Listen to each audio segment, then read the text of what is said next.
કહેવત છે ને કે જળ જમીન અને જોરું ત્રણેય કજિયાનું છોરું. આજે પણ આ કહેવત પહેલા જેટલી જ સાચી છે.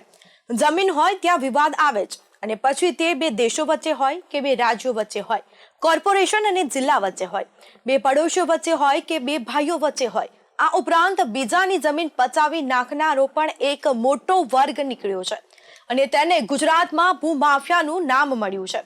સામાન્ય રીતે જમીન પચાવી પાડવાનો કારસો પુરુષ જ ઘડતા હોય તેમ માનવામાં આવે છે, પણ મોરબીમાં જમીન પચાવી પાડવાના આગવા કેસમાં મહિલાએ આગળ પડતો ભાગ ભજવતા સરકારી તંત્રથી લઈને પોલીસ તંત્ર સુધી બધા ચોંકી ઉઠ્યા. મોરબીના ચકચારી ભર્યા જમીન કૌભાંડના કેસમાં બીજાની કરોડો રૂપિયાની જમીન બારોબાર પોતાના નામે ચઢાવી દેવાના અને વારસાઈમાં પણ નામ કરી દેવાનો ખેલ મહિલાએ જે સફળતાપૂર્વક અન્ય સરકારી અધિકારી સાથે મિલીભગત કરીને રચ્યો છે, અને તેણે જિલ્લા કલેક્ટરથી માંડીને પોલીસ તંત્રના અધિકારીઓને આશ્ચર્યમાં ગરકાવ કરી દીધા છે. દીવાની કમ ફોજદારી બનેલા મોરબીના આ ચકચારી ભર્યા જમીન કૌભાંડ કેસ પહેલા ફક્ત દીવાની હતો અને હવે તો કૌભાંડના કારણે ફોજદારી પણ બની ગયો છે. શાંતાબેન પરમાર નામની મહિલાએ ગામના સરપંચથી લઈને સરકારી અધિકારીઓની મિલીભગત વડે કરેલા કૌભાંડે જિલ્લા કલેક્ટરથી લઈને પોલીસનો પરસેવો પડાવી દીધો, અને તેના જ લીધે જમીનના મૂળ માલિક મોરબીમાં શિયાળની વાડીમાં રહેતા ભીમજીભાઈ બેચરભાઈ નકુમે પોતાની જમીન પરત લેવા માટે કાયદાકીય લડત આપવી પડી છે. તેમણે આ પ્રકારનું કૌભાંડ કરનારા શાંતાબેન પરમાર અને તરઘડી ગામના સરપંચ સાગર ફૂલતરિયા સામે ફરિયાદ નોંધાવી. આ ફરિયાદમાં તેમણે જણાવ્યું હતું કે તેમને સર્વે નંબર 602ની જમીન વડીલો પાર્જિત છે, અને આજે પણ આ જમીન અને તેનો કબજો તેમના કુટુંબજનો પાસે જ છે. આ જમીન પચાવી પાડવા માટે શાંતાબેન નામની મહિલાએ ખોટા દસ્તાવેજો, ખોટા પુરાવા ઉભા કરીને કૌભાંડ આચર્યું અને બાકીના જમીનને અને તેનો કબજો કરીને આજે પણ તેમની પાસે છે. આશ્ચર્યની વાત તો એ છે કે અમારી જ જમીન અને અમારો જ કબજો હોવા છતાં શાંતાબેન નામની મહિલાએ સરપંચે વેચાણ દસ્તાવેજ કરી આપ્યો હતો. હવે સરપંચ પાસે વળી એવો તો કયો અધિકાર આવી ગયો છે કે તે બીજાના નામની જમીનનો આ રીતે વેચાણ દસ્તાવેજ કરવા દે? શું સરપંચને ખબર નથી કે આ જમીન કોની છે? તે નિયમ મુજબ કમસે કમ વાંધા અરજી તો મંગાવી જ શક્યા હોત.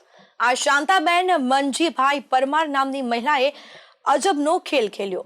તેણે વારસાઈ ઊભી કરીને શાંતાબેન બેચરભાઈ ડાભી તરીકે તેનું નામ વારસાઈમાં દાખલ કરાવ્યું, અને જ્યારે વાસ્તવમાં તેનો અમારા કુટુંબ સાથે સ્નાન સૂતકનો પણ સંબંધ નથી. અને તેના પછી શાંતાબેન પરમારે ખોટી વારસાઈનું સોગંદનામું કરવા માટે આખી વારસાઈ પેઢીનો ખોટો આંબો બનાવીને રજૂ કર્યો. આ રીતે તેણે દસ્તાવેજો દ્વારા બેચરભાઈની દીકરી હોવાનો ભ્રમ ઉભો કર્યો. આના આધારે આ કરોડોની જમીનની વારસાઈમાં તેમના નામની એન્ટ્રી થઈ અને મોરબી ખાતે 16 જુલાઈના રોજ હકપત્રની નોંધ દાખલ કરવા અરજી હતી, અને આ બધામાં શાંતાબેને રીતસરના ખોટા પુરાવા પણ રજૂ કર્યા હતા.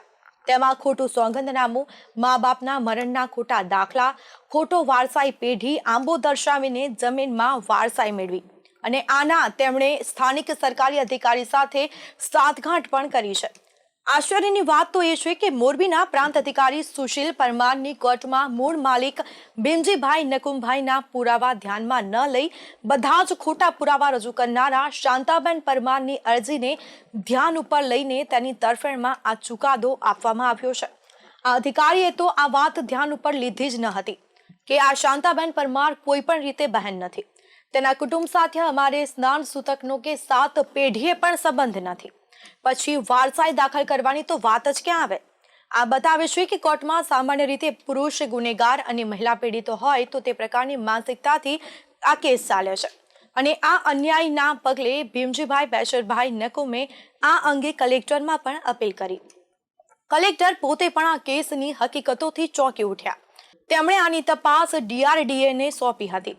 DRDA તેની તપાસના અંતે કલેક્ટરને આપેલા રિપોર્ટમાં જણાવ્યું હતું કે ભીમજીભાઈ બેચરભાઈ નકુમ જ સાચા વારસદાર છે અને શાંતાબેન પરમાર ફ્રોડ છે, અને તાત્કાલિક ધરપકડ કરવામાં આવશે.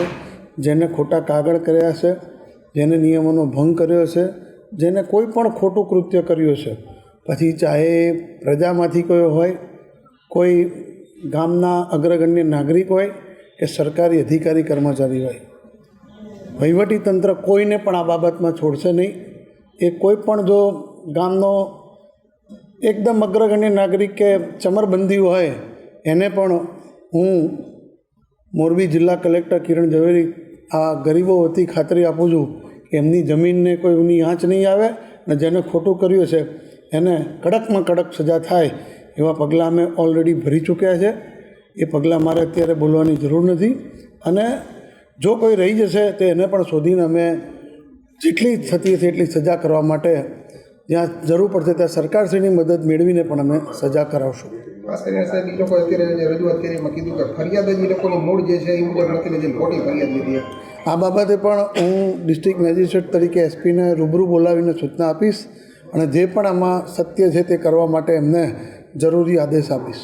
આ રિપોર્ટના આધારે મોરબીના કલેક્ટર કે.બી. ઝવેરીએ 29મી જાન્યુઆરી 2025ના રોજ વિવાદિત જમીનના રેવન્યુ રેકોર્ડને યથાવત સ્થિતિમાં રાખવા માટે મનાઈ હુકમ આપ્યો અને આમ પ્રાંત અધિકારી સુશીલ પરમારે વિવાદિત જમીનનું વેચાણ કર્યું અને તેની હકપત્ર ઉપર 9 જાન્યુઆરી 2025ના રોજ નોંધ નંબર 24/071 કરવામાં આવી હતી અને તેની સામે કલેક્ટરે સ્ટે પણ આપ્યો હતો.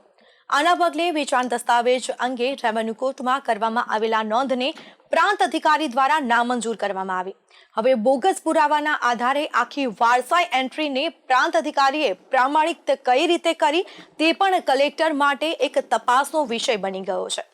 લાંચિયા પ્રાંત અધિકારીએ કરેલા આ કૌભાંડના કારણે ભીમજીભાઈ નકુમે કારણ વગરની કાયદાકીય લડત આપવી પડી. હાલમાં તો તેને લગતી બધી જ એન્ટ્રી નામંજૂર થઈ ગઈ છે, પણ આ બાબત તેનો પુરાવો છે કે સરકારી અધિકારી લાંચ લઈને કૌભાંડ કરીને કેવી રીતે કોઈનો હક મારી શકે.